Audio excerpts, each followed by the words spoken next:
All right, guys. So if you've been tuning in, this is actually part two of the May 8th video, day 2 of 30. Um, it could be, it could be day two. It could also be, is it day two? Oh, it could be a continuation of day two, or it could be day three, depending on how this cooking video goes. We'll see. This is my first time doing a video while doing like another activity, which I understand, why it's a good idea just for a switch up, but also it weirds me out a little bit just because it's different and I've not done this before and it just is a little weird. But we're just gonna go with it. And I'm gonna show you one of my favorite simple pescatarian/vegetarian meals, which I like partially because of the variety that you can do. I'll show you my ingredients. Again, totally new. This is some olive oil, basic standard kind. This is tofurkey, some plant-based original Italian sausage, fake meat. I'm not a huge tofu or soy person or advocate, but in an effort to not eat meat, I do end up eating more soy than I would like. Yeah, so there's that. Then I have some shaved Brussels sprouts, which I just discovered this year, like maybe a month or two ago, from the Whole Foods salad bar. I would just add them to my salad on a whim, just playing out the salad bar. And I decided I really liked shaved Brussels sprouts. I like them better raw than I do cooked, which is great because then you keep more of the nutrients. And so that's going to be our salad base today. And then some pico de gallo. This is from Whole Foods. It's fresh. It's got tomatoes and onions and peppers. I don't know if you can see. No, probably not. But there's the little pepper seeds in there, which does make it a little bit spicy. Yeah. So anyway, those are really the basic ingredients. Most people do not like this about me, but I am not a big sauce or 10 spice person. I'm willing to adjust. I'm willing to add spices and try new spices, especially when I cook for other people. But for me, I don't need a whole lot of extra stuff. I'm not a big salt person. I like pepper. I like cayenne, but I think this meat is just fine the way it is. And I'm not looking for a whole lot of extra stuff. And because of all the seasoning and the flavors in the pico de gallo, which also has, I know it's not basil, don't roast me guys, tomatoes, red onion, jalapeno pepper, cilantro, lime juice, garlic, salt, and black pepper. So to me, the pico de gallo really seasons this really well. And I also like cooked Brussels sprouts, like the shredded ones that are when you just saute them for a little bit. But I think I am going to just eat these raw because I can, and I like them raw. So really all I need to do to cook this is cook this sausage. I'm not going to keep you guys on pause the whole time while I cook the sausage, but I will start cooking.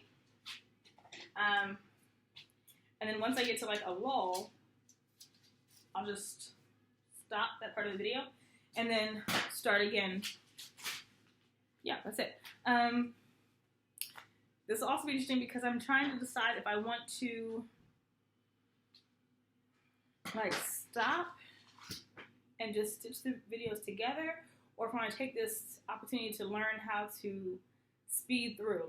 When you do a hyper lapse or hyper speed on videos, it will be a new editing tool that I haven't used. So pluses and minuses there. But yeah, let me wash my hands and then I will get started with the sausage. And yeah, that's it. See, this is the first part. This is the first part that's going to be a lull, because you'll need to see me wash my hands. But to prove that I am going to wash my hands, I will keep this on just because this is the era we live in, and you should know that I believe in washing hands thoroughly. All right. So, there you go. Just a little proof. Well, I hope you saw me pour the soap. That's really the proof. All right. clean pan. I feel like that's something I realized, like, definitely based because of, everything going on with the coronavirus pandemic. I feel like a lot of people are more intentional about washing their hands and prove they wash their hands in videos like this, just so no one can be like, did you wash your hands? I wouldn't eat with her. Which is fair. But shout out to, like, my friends, the Seymours, who have been intentional about washing their hands since I've known them. And, yeah. And then to mom and dad, who told me just wash your hands, Too. Alright, so let's add some oil. That's the other thing I feel like, because this is my first time doing, like, a cooking. I wouldn't call it a tutorial because it's basic. You don't need me to teach you how to do this. But in terms of, like, inviting somebody else into the kitchen with me via video, it's weird because I feel like I forget steps that I normally would, like, are obvious, right? Put oil in the pan first. Let the oil warm up. Things like that. So this is, I'm going to put it on 4 just because. I'm going to stand here awkwardly now that I have the pan on and already opened the sausage. And I'm going to just wait here. You know what I should do? This is what I'm going to do. All right. I tell you, you guys are really on the ground floor. When this blog takes off and I get famous, you guys can say, I knew her when she was fumbling around like a ninny and had no idea what she was doing. And you will be all the way right. And I'll appreciate you for it. So what I'm going to do now is something I actually thought about doing earlier. And I'll probably do it again another time. Like, ooh. See? It's already starting. I'll do it again another time, like when I have more time, I can devote to it. But, ooh. All right. It's time to put the, sorry, it's time to put the sausages in. So let me just do that now, and then I'll put the video on. Ooh, there we go. All right.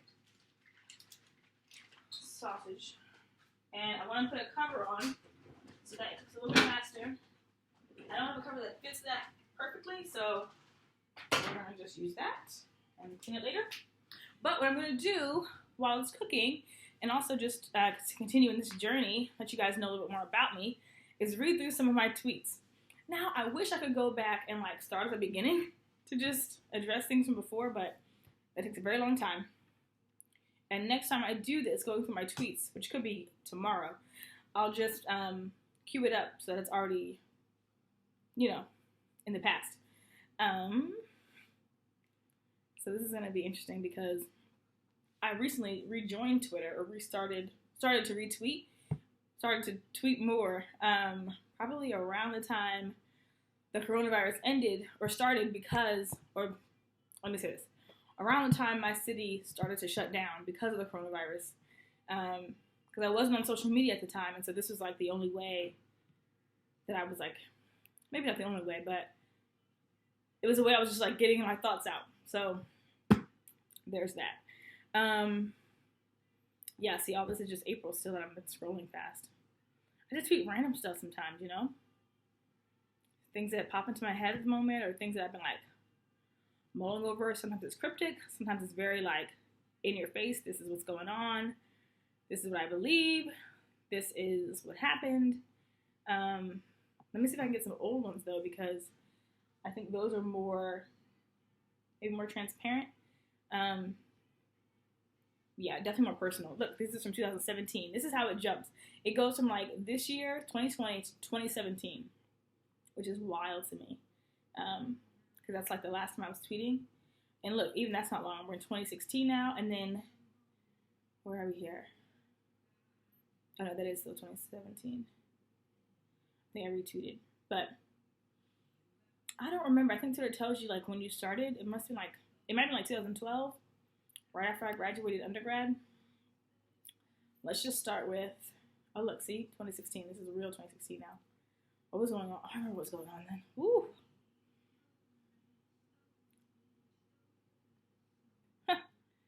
Sorry. Some of these are pictures and they're funny to me. I like Twitter, and I really liked it because I felt like I could hide behind, honestly, that's just the truth. I felt like I could hide behind, like, just put thoughts out there and just leave. Like, throw something out there and go. I felt there was little accountability, but also it was a way I would communicate with my friends.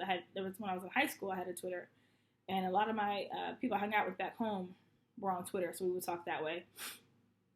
And then in college, a good friend of mine, we would like just tweet each other back and forth. That was almost the extent of my Twitter interaction, was just tweeting this person back and forth.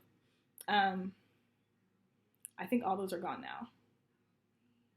Okay, so let's start June 2016. That's around my birthday. And let's just see what was going on with Robin in that season. A lot of these are pictures. I'm going to have to scroll right past them again. But we'll go. Right now we're in August. Should we just start with August? I feel like this is taking a long time. I'm not really into it. Sorry, I feel like this is kind of boring to watch me like scrolling on my computer. But soon I might come across something funny and worthwhile.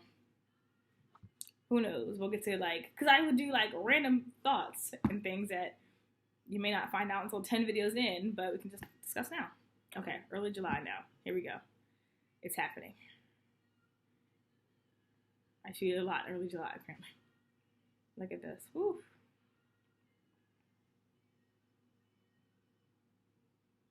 So crazy.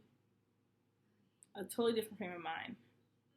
Like, sometimes, honestly, I need to rethink about this before I do like a full video on this, because there are some things I don't need to revisit from years ago, you know? Okay, June 19th. That's good. Here we go. I feel like I wasn't even, what was I doing in 2016? I know some of what I was doing, but, you know. Okay, here we go. We're in early June now. Oh, here we go. We skipped. We went from May. Okay, first.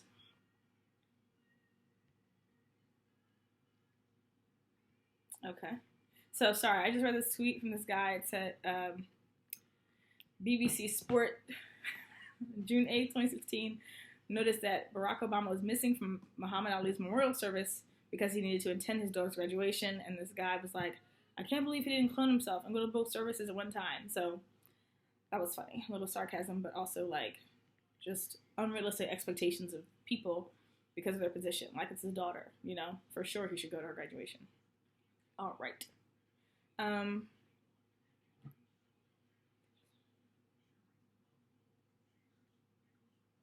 Oh, there's this tweet from pastor of my church, Harvest Time Christian Fellowship, that the church is supposed to invade the culture. Good, timely. Always a good reminder. What else is going on? Fasting weakens strongholds in our mind and emotions so that God's word can come, demolishing lies and establishing truth. That's a quote from Corey Russell, tweeted by IHOP Kansas City. Very good topic. Fasting is a topic that I've considered discussing on here. I do try to be mindful because the Bible talks about not talking about when you fast, but it is something I think about. I think it's relevant, definitely to the Christian life, and probably not talked about enough from like young believers, and not around Lent, you know, but in general, fasting is supposed to be a part of our life, like our regular life. So something I'm challenged by and want to definitely will be doing more.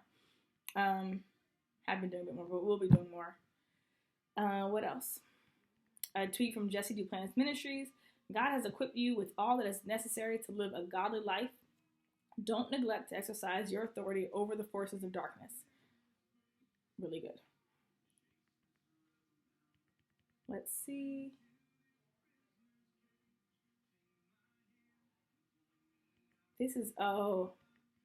I was tweeting because I was working for my alma mater at the time, 4 years ago, wow. And they threw me this birthday party, which was so sweet.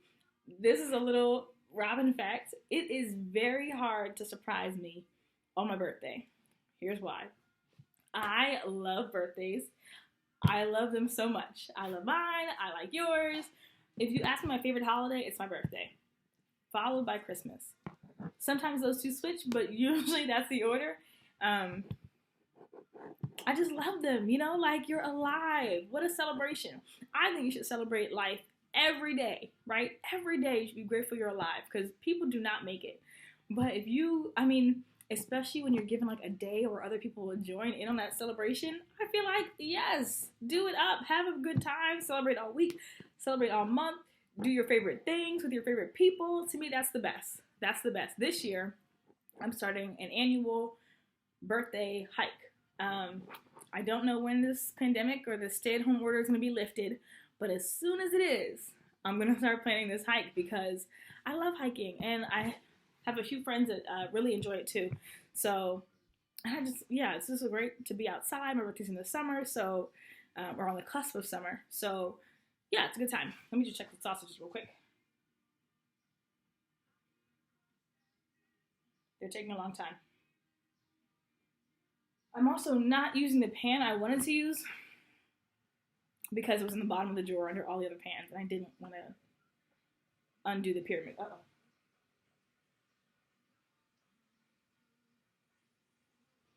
Well, I can tell I'm going to have to pause this and come back. Anyway, yeah. Let's see what else. Oh, this is a good one. Yeah, we'll talk about that another time now. Yeah, more reflection on the birthday and then a tweet from the people. Peach milkshake from Chick-fil-A came out and they sent an announcement out that the peach milkshake was good or was back.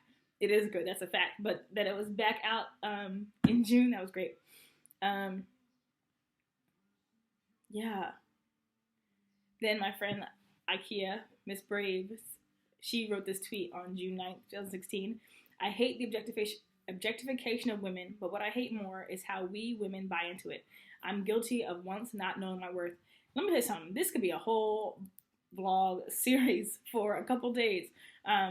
So true. I totally agree with Ikea on this. I was guilty of that too. I still fight to not buy into different lies from society or from Satan or just from my past.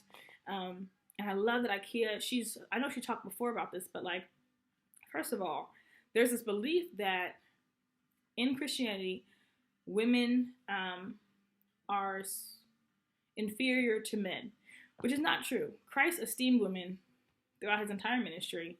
And I mean, it's clear how women have pushed forward the mission of the church in Bible times and definitely still do it today. So yeah, I think that's important to recognize that Christ esteemed us. God made us. He gives gifts to all men without repentance. Women are included. You know, that was not the men like male, but men like all people. So yeah, we shouldn't. And I think sometimes that devaluing of self causes us to not use those gifts well. It's an important topic. We'll come back to that. These are good. Oh, this is a good one. First of all, these from Ikea. Like, I shouldn't be surprised. I must be on an Ikea kick that day. It was my birthday. She said, pride keeps love out. Fear keeps love at a distance. Self-preservation will quench love. The truth sets us free. Love liberates. Truth is love. Let me tell you something. I'm going to just retweet this again. Oh, can I retweet again? Yeah, I'm going to retweet this again. Because 4 years later, it's so true. Like, we've talked about this. I told you how this is a season where the Lord is challenging my love for people, how I receive love, how I understand love, and then how I give love out. And it's so true. Pride keeps love out. You cannot be in a relationship where you're holding on to pride and really loving the other person. It's just not going to work, right? You can see it in keeping a record of wrong, refusal to apologize, refusal to be vulnerable, all these different things. Like, it's clear that you may not want to say it, but you don't love that person because you're protecting yourself and you made that more important. And she even says here, self-preservation will quench love. It's true. If in a relationship you're looking out for yourself, like if that's your primary goal, you may not, and stop and think first, because don't assume that it's not your primary goal, because it often is, you know, what that person does for you and how you feel and your response and what you want out of the relationship. And it'll quench love. It'll hinder it. And I've been in relationships like that where you can tell it's obviously the other person. So, and I'm sure I've done it in relationships too. So I don't want to say it's a one-way street, but it's important. It's important that we address these things in all of our relationships, not just marriage, not just a dating relationship, but like your friendships, your parents, your siblings. Like this is a pet peeve. We're just gonna just share this pet peeve for a second. As a single woman who's in her 30s, I'm 30. As a single woman who's 30, there's a lot of conversation about relationships and marriage. And I'm so grateful that I come from a family that never pressured us in that direction, never pushed us, or like I would hear stories of my friends in college who would dread going home because it's like, oh, they're going to ask me if I'm dating or whatever. And I never had that pressure from my parents. Like, it was great. Now, granted, there was a time when I wanted to date and I wasn't allowed to. That was just house rules. But, yeah. This is a season of my life where you just hear about relationships a lot. We're the target audience. We're like, don't you want to get married? This is David's bridal sale is for you. And don't be lonely. And, like all these different things. And what bothers me about that, besides using us as a marketing tool, making us feel like, or trying to make us feel like we're missing something from our lives and downplaying what a powerful time this can be, what bothers me is that in an effort to make marriage seem like this high and lofty goal, not only do we devalue or do we run the risk of devaluing singleness, but we tend to devalue our platonic friendships, whether it be siblings, parents, whether it be roommates, neighbors, friends. I remember in college I used to say that, and granted, I'm no relationship expert. If you look at my track record, you can tell. Like, I'm not. And I accept that and I want to grow in that, but I don't come from a point of like, what I say is law. This is how it is. But just from, these are things I'm learning, I think sometimes you get so fixated on marriage and it's like, I gotta fix this because if I get married, I don't want to do this. Well, how about you fix it because you care about the people in your life? Like if you realize, oh man, I'm really selfish. I don't want to be selfish in marriage. Well, maybe you don't want to be selfish because you have siblings who care about you and need you. Or maybe you want to be selfish because your parents could need someone, could use a little help, or your roommates, could use a friend. And I think sometimes we place so much emphasis on marriage, which is beautiful and God ordained and should not be downplayed by any means. But I think sometimes in elevating the one, we make the other seem like it's not, it doesn't require work, and it does. It really does. Friendship requires work, and it shouldn't be this like laborious, like every day I'm like drudging my feet through mud to talk to you. Like, it shouldn't be like that. But we're kidding ourselves if we think that the only relationships that take work are marriage. And I would love for us to get to a point where we stop using marriage as like the end all, be all. I have to fix this so that in marriage, I'm not dealing with it. I think it's kind of whack. And I think it's, I think a lot of friendships are devalued in that process. Again, that's just me. And I don't mean to say you shouldn't prepare for marriage or be excited about marriage. By all means, go for it. But also want to grow because God wants you to grow. Want to grow in love and patience and kindness and long suffering and prayer because God requires that of us, because those are fruits of the Spirit.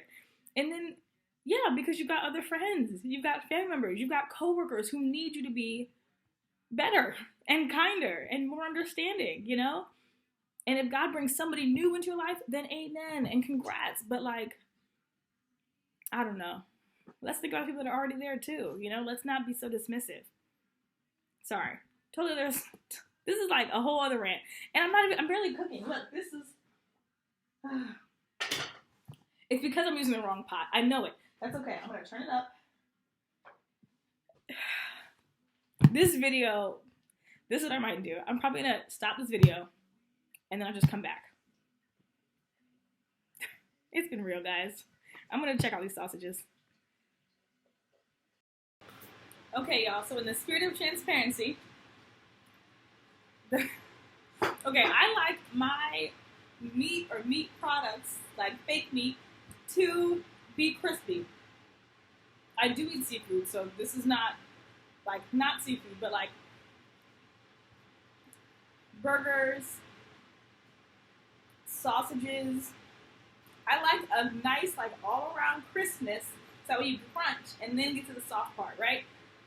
Because I did not use the pan I like, which memo to self, just do the work on the front end, get the pan you want. The pan I used wasn't cooking the sausages like I like them, so I'm embarrassed to say I used the microwave. And let me turn this fan off because it's probably hindering your ability to hear me. But yeah, I used the microwave to finish cooking the sausages. They were like all cooked and had that thick crunch on one side, but because of the size of the pan, it was just the one side, and it was taking forever for them to like cook all the way around. It was too much. So I finished the microwave. Then I cut them like this, like my friend in my head, Tabitha Brown says. I forgot her phrase now. It doesn't matter. Let's move on. Is it like so, like it is, like so, like this? Maybe it's like so, like this. I forgot exactly what she says, but I thought of her in my head when I was saying that. Anyway, I cut these sausages, and there's a little bit of like red pepper flake in here.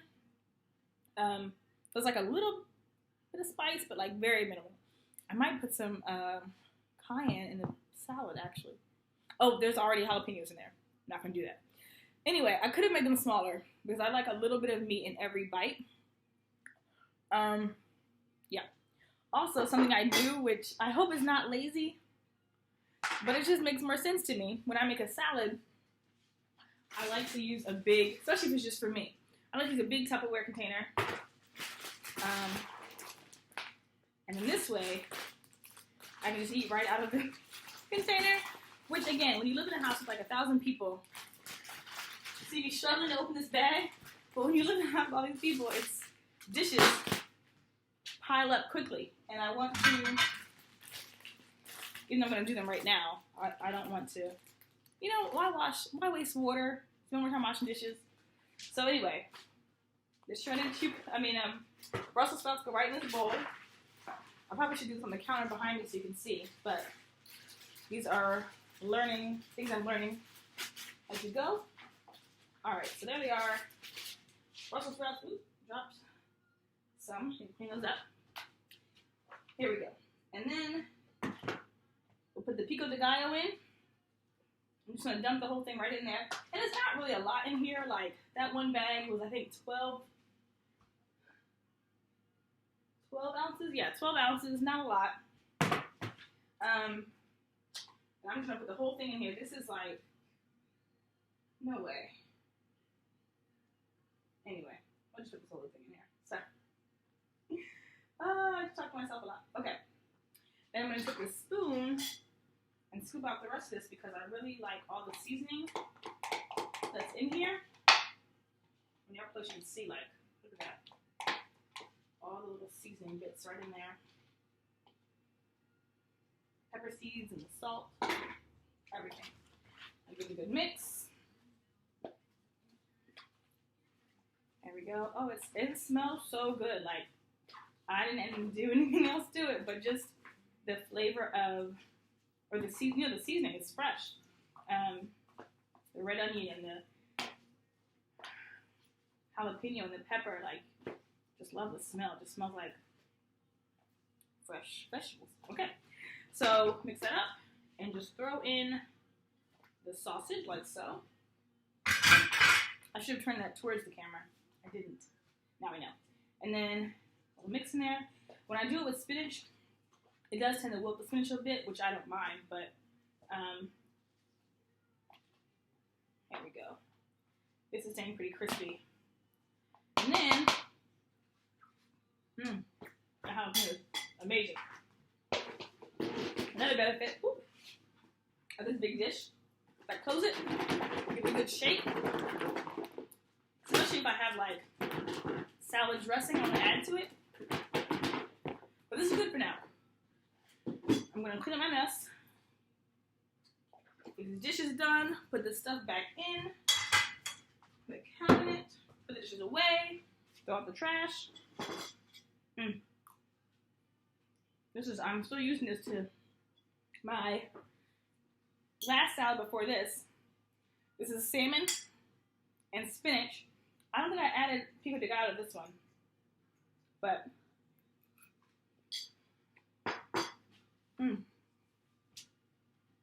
same concept, very simple. The greens and the meat. I try to really make the most simple dishes, especially so saving money, and then also just not wanting a lot of extra stuff. Like, that's why I'm not big on salt or butter, if and when I can avoid it. Now I like butter, but I try to be like a little stingy with it and not add it into everything, even though butter makes everything taste delicious. So that's it for cooking. I really enjoy going through these tweets though, so I may go through a few more. Just maybe like 2 more minutes worth. How about that? Let's see. Oh, this is a good one. Sorry, I'm not going to keep quoting IKEA, only because I'll be here all day. But, let's see. This is a weird thing.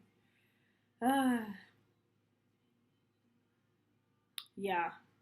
Timothy Keller wrote on June 14th, 2016, God doesn't promise better life's circumstances because you love him. He promises a better life.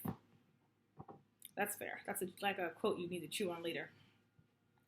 Another good Timothy Keller quote from June 15th, 2016 says, how do you change your behavior? Change what you worship. Now that's good. Our pastor tells us, Pastor Vincent Stevens, he tells us, we all worship something. That's just true of the human. We worship something. It could be people's opinions. It could be fame. It could be money, status. It could be other people. It should be God, right? But there's a number of things we worship. And so recognizing that, and then recognizing that there are behaviors in your life that aren't good, aren't godly. And he just says, and I think sometimes that's so good, because I grew up in a church setting, in a Christian family, and I'm familiar with behavior modification, which our pastor explains is like, you recognize that something is not good, and that could be because of other people's receptivity to it, or hopefully because you recognize that God doesn't like it, but then you modify your behavior, right? You change the external. It's like what I talked about earlier about when parents found out I was watching pornography. We sat down and talked about pornography, but we didn't talk about some of the deeper issues, right? At least I don't remember that part. Maybe they did, benefit of the doubt. But, we gotta look at our behavior, and we start looking at our behavior, like, it'll tell us what we worship, right? Like, what do I give my time to? If they ask for, like, donations to some cause, and I'm like, oh, I gotta buy new clothes, or, I gotta save up for my car. Like, that seems like a good idea. It seems responsible, but, it just shows me what I'm worshiping. It shows me what my value system is, where my priorities are. That's a good one. How do you change your behavior? Change what you worship. Yeah, I want to worship God in private, in public, and I want my behavior to make it clear that God is who I worship, not anything or anyone else. That's a good one. I'm going to just bear with me as I retweet that again. Another good one. I know people like clown Twitter, but I like it. I think it's a good way to like get thoughts out, and you can track it like without all the extra stuff that Facebook has, I feel like. Anyway, that's just me. Where are we? I forgot. I don't know what I'm talking about this. Escaping? Subtweeting somebody? I don't know. I don't even know. Whew. Oh, this is a good one. I want to be humble. Humble people make better friends. Lord, help me be more humble. I want to be a better friend. Whew. I want to be having comments. I just want to, this stuff is so true. Okay, this is too much. I'm going to want to talk about every tweet, so I'm not going to go into that right now. This is good though. This is a good walk down memory lane. I'm gonna try and keep this window open tomorrow maybe, so I can go through some more of these and maybe highlight them so I don't have to like scroll while you're watching. But yeah, this video is super long when I think about the fact that I'm supposed to stitch it together with the first part of cooking and the early one from today, and now I'm debating. I don't know. I made you do 2 separate days. Yeah. Okay. Well, it's been real. Thank you for watching. Feel free to leave any comments. Thank you for your feedback. I do appreciate it. Yeah, like I said, this is a journey. Welcome. You're welcome to come along. You know, yeah. Yep. I was thinking earlier, I do want to have like a thing you say at the end, right? Like something cool we say at every video as I leave. Or like Sarah Jakes Roberts, who I don't actually follow her, but I heard like somebody else was quoting her, and I listened to a few of her podcasts, and someone else was quoting her, and I guess she has like some things she says about like minding your business and staying hydrated. Anyway, like just basic. These are good things that we should all be doing. I think it's at the end or beginning of her videos or podcasts. I'm not sure, but I had the thought earlier, like, what would something cool be that I could say? I'm not that cool. I'm pretty cool. I'm pretty cool because I know that God made me and loves me, and He made this personality, out as it is. But yeah, sorry, that's a whole other side. Anyway, yeah, thanks for tuning in. It's been real, and I will see you tomorrow, or I'm not sure when because I don't know when I'm going to actually post this, but I'll see you around. Bye.